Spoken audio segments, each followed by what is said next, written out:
अररिया के फारबिसगंज में कांग्रेस कमेटी द्वारा रसोई गैस की बढ़ती कीमतों और कमी के खिलाफ जोरदार विरोध प्रदर्शन किया गया। इस दौरान कार्यकर्ताओं ने केंद्र सरकार के खिलाफ नारेबाजी करते हुए प्रधानमंत्री नरेंद्र मोदी का पुतला दहन किया। प्रदर्शनकारियों का आरोप था कि देश में आम और गरीब जनता रसोई गैस की समस्या से जूझ रही है, जबकि सरकार चुनावी व्यवस्थाओं में लगी हुई है। खासतौर पर पश्चिम बंगाल विधानसभा चुनाव का हवाला देते हुए कहा गया कि सरकार जनता की समस्याओं से दूर हो गई है। इस मौके पर फारबिसगंज के कांग्रेस विधायक मनोज विश्वास ने कहा कि गैस की बढ़ती कीमतों ने गरीब और मध्यम वर्गीय परिवार की कमर तोड़ दी है। उन्होंने आरोप लगाया कि गरीबों के सामने रसोई गैस की भारी किल्लत है, लेकिन सरकार इस ओर ध्यान नहीं दे रही है। उन्होंने कहा कि यह विरोध प्रदर्शन केंद्र सरकार तक जनता की आवाज पहुंचाने के लिए किया गया है, ताकि गैस की कीमतों में कमी लाई जाए और आम लोगों को राहत मिल सके।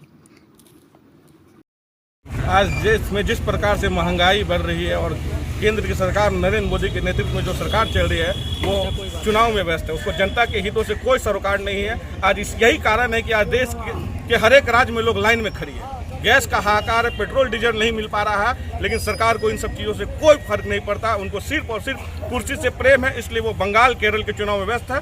लेकिन कांग्रेस पार्टी के कार्यकर्ता आम जनों के साथ खड़ी है, उनके सुख दुख में कदम से कदम मिलाकर खड़ी है। और हम लोग ये विरोध प्रदर्शन के माध्यम से ये चेतावनी देना चाहते हैं सरकार को, वो अपने रवैये में परिवर्तन लाए। अगर वो परिवर्तन नहीं लाते हैं तो सड़क से लेकर सदन तक कांग्रेस पार्टी के कार्यकर्ता विरोध करने का काम करेगी।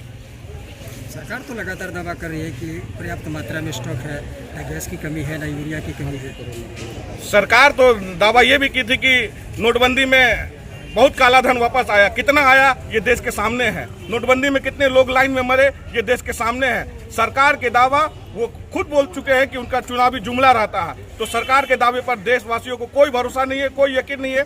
आप खुद जाइए, देखिए कि पेट्रोल पंप पर लाइन लगी है, गैस एजेंसी पर लाइन लगी है, लोग में हाहाकार मचा हुआ है। लोग दिल्ली मुंबई से वापस आ रहे, ट्रेन में जगह नहीं मिल रही है, लोग कई दिनों से भूखे हैं। सरकार को ये सब चीज़ देखनी पड़ेगी। 12 साल से बीजेपी की सरकार जब से केंद्र में बनी है, आम आदमी को सिर्फ लोग लाइन में लगाने का काम कर रहे हैं। या नोटबंदी का बात हो, अभी गैस के बात हो, और सरकार की जो रवैया है, जो गरीब गुरबा है, उसके बारे में कभी उसका सोच नहीं जाता है। आप देखे होंगे अभी पहले तो 25 दिन का लगाया कि नहीं 25 दिन में आपको कनेक्शन मिल जाएगी गैस अवेलेबल, और जबकि बीजेपी के कई सांसद ये बोलता है कि गैस का कहीं किल्लत नहीं। आप यहाँ पे तमाम लोग यहाँ बैठे हुए हैं और तमाम लोग आप बताएं कि गैस मिल रहा है अवेलेबल, कहीं पे कहीं नहीं मिल रहा है। सिर्फ बंगाल की चुनाव में मस्त है, पूरा भारत में, पूरा राज्य में हाहाकार मचा हुआ है।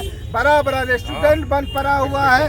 कहीं न कहीं सरकार का जो ये रवैया है गरीब के अनहित में, सिर्फ कोरोना में आप देखे होंगे क्या किए।